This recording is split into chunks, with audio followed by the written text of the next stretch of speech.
నీ స్వరం ఇతరులకు వినబడకముందే నీవు దేవుని స్వరం వినాలి. నువ్వు ఎవరితో మాట్లాడకముందే నీవు దేవునితో మాట్లాడాలి. అప్పుడే నీ కుటుంబం బాగుంటుంది.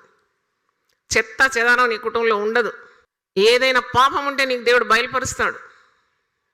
పాపం ఉండదండి, ఓడికి చేస్తారు పాపం చేయాలంటే. ఎందుకంటే అక్కడ దేవుని సన్నిధి ఉన్నది. అగ్ని ఉన్న చోట ఏ దోమ ఈగ వాళ్ళ ఫైర్ ఈజ్ బర్నింగ్. అలాగ నీ కుటుంబాన్ని భద్రం చేసుకోవాలి. సాతాను ఇచ్చలకు అవకాశం ఇవ్వకూడదు. కొందరు పని చేయరు, ఆహారం తింటారు. పరిశుద్ధ గ్రంథము దానికి విరుద్ధంగానే ఉంది. ఆమె తన నడికట్టు చేత నడుమును బలపరుచుకొని చేతులతో బలంగా పనిచేస్తుందట.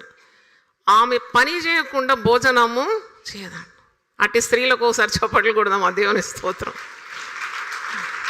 పని చేసే భోజనం చేస్తుందట.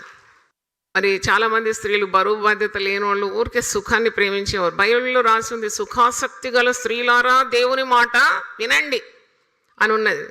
అంటే ఇంట్లో 2-3 కోడళ్ళు కూడా ఉంటే ఇంకా స్త్రీ కదలది. కూర్చున్న కాడికే రావాలి, అన్నీ టీ రావాలి, తిండి రావాలి, నీళ్లు రావాలి. ఎందుకంటే ఆమె పాపం అలసిపోయిందేమో, కానీ అది ఆమెకు ఆరోగ్యానికి మాత్రము మంచిది కాదు. లేవాలి అంతే, దేవుడు నీకు శక్తి ఇస్తాడు.